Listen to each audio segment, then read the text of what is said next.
Prefeitura Municipal de Cuiabá, trabalhando e cuidando da gente. Olá, tudo bem com você? Hoje nós vamos aprender um assunto muito importante na nossa aula de história. É sobre a escravidão no Brasil. E eu sou o professor Edmilson Moraes. Então, a escravidão, ela se dá através dos povos africanos, que foram os pilares dentro da questão dessa escravidão no Brasil, nas questões da estrutura econômica e social durante o período colonial e imperial, junto com os grandes proprietários latifundiários, e isso fez também com que essa população africana fosse excluída da sociedade. Portugal, depois de todo o processo de ocupação do continente africano, é que viabilizou após a chegada aqui nas terras brasileiras, tá? Então, eles aboliram a escravidão em 1761, mas muitas colônias ainda passaram por esse processo até por volta dos anos 1800. Então, quando os portugueses aqui chegaram, começaram a descobrir essas riquezas e eles precisavam de trabalhadores para poder explorar a riqueza que havia no Brasil.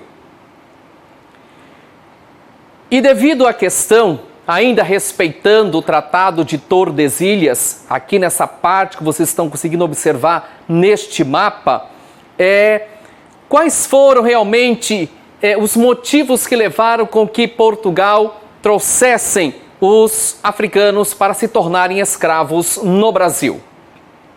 Então, como eu disse anteriormente, primeiramente, quem conhecia a terra eram os índios, e foram eles os primeiros a serem os elementos importantes no processo dessa escravização.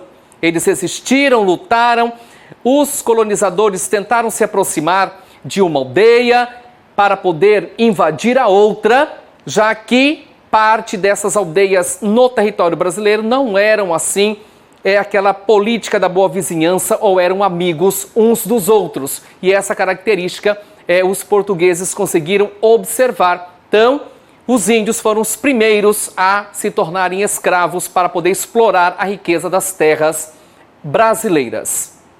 E a partir daí é que começam a vir para cá os africanos para se tornarem escravos. Vocês conseguem aqui, dentro da questão econômica, que esse aí era um ponto-chave dentro da colonização dos portugueses, tá? Então, os portugueses colonizaram o território africano.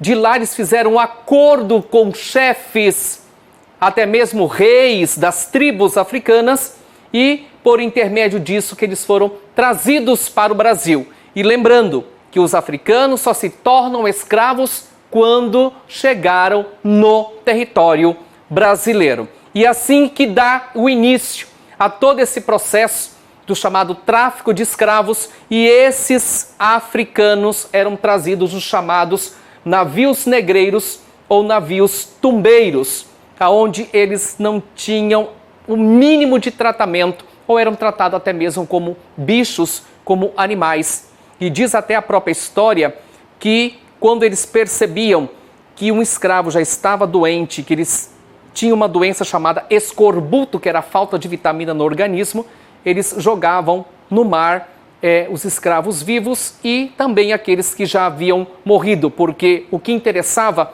para o colonizador era a força de trabalho para poder explorar bem a terra e as riquezas do território brasileiro.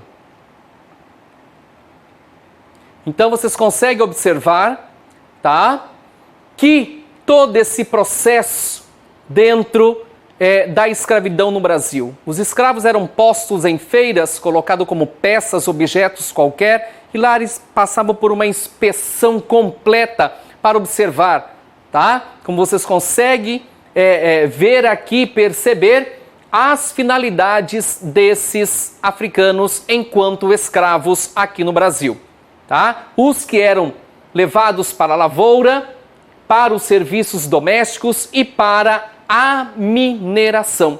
Isso tudo eles inspecionavam a estrutura física, a arcada dentária, até mesmo os órgãos sexuais, e aí eles distribuíam cada um deles para que pudessem realizar essas atividades e esses trabalhos.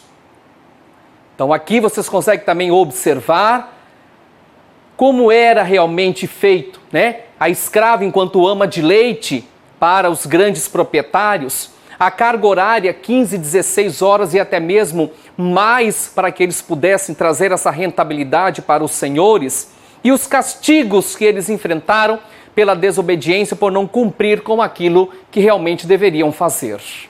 Então aqui vocês conseguem observar como que eles eram castigados nessas propriedades. Muitas vezes os livros, eles trazem o mínimo, mas a gente não tem noção das atrocidades que esses escravos enfrentaram dentro dessas propriedades, como vocês conseguem retratar nessas imagens. E só um adendo, em Cuiabá não foi diferente esse período, porque assim como esta imagem, aqui em Cuiabá também aconteceu muito durante esse processo da escravização desses africanos aqui no Brasil. E aí, a partir de então, começa essa luta pelo processo da liberdade, da abolição, né? O que impulsionou algumas leis que já haviam sendo escritas ao longo de todo o mundo, e depois as leis específicas do Brasil, mas também os movimentos chamados abolicionistas para poder buscar a liberdade. Muitos até eram ajudados financeiramente para comprar a sua carta de alforria ou de liberdade. Muitos filhos dos fazendeiros ou proprietários também entraram nessa luta para conseguir buscar a liberdade desses escravos. E aqui vocês acompanham as leis que surgiram tanto a nível mundial como a nível de Brasil, tá? Temos anteriormente a lei Bill-Abend, a lei Eusébio de Queiroz. Depois tivemos a lei Rio Branco, a lei do ventre livre, libertando os bebês e as mulheres escravas. A lei dos sexagenários, os escravos há mais de 60 anos, quando conseguiam chegar até essa idade. E o grande feito que nós conhecemos a história como a Lei Áurea, assinada em 13 de maio de 1888 pela princesa Isabel. E aqui temos alguns brasileiros importantes, ilustres, que lutaram pela questão da liberdade desses escravos na sociedade brasileira. E aqui vocês conseguem observar o documento oficial assinado pela princesa Isabel, conhecida como a Lei Áurea, em 13 de maio de 1888, tá? Então, ela foi praticamente que forçada na época, já que, devido às outras leis que já foram escritas, sancionadas na questão da libertação dos escravos, como vocês já viram, então não era uma quantidade grande, exagerada ainda de pessoas que eram escravizadas no Brasil durante esse período. E os efeitos da abolição da escravatura? Então, muitos deles foram libertos, mas e a forma para a sobrevivência? O preconceito que eles ainda enfrentavam para poder buscar o seu ganha-pão, vivendo dentro de uma sociedade. Isso porque as leis racistas estavam, sim, com toda a repercussão a nível mundial, e não foi diferente aqui no Brasil. E assim também, tá? Esse 13 de maio é uma data, infelizmente, até um pouco esquecida na sociedade brasileira, em virtude do 20 de novembro, que lembra o grande líder que lutou incansavelmente pela libertação dos escravos do Brasil, que foi Zumbi dos Palmares, quando fundou o Quilombo de Palmares, na região de Pernambuco. E aqui um pouco da arte, porque os escravos não vieram apenas para serem escravizados, da África. Eles vieram e trouxeram toda a sua arte, sua cultura, sua religião para a sociedade brasileira. Espero que vocês tenham aprendido e gostado dessa aula. Depois, em outro momento, nós vamos ver o pós-abolição e a vida dos escravos na sociedade brasileira. Mais uma vez, se precisar sair de casa, use sua máscara, use seu álcool em gel, se higienize bem, mas se não, fique em casa, pois nós vamos vencer mais esta batalha. Prefeitura Municipal de Cuiabá, trabalhando e cuidando da gente.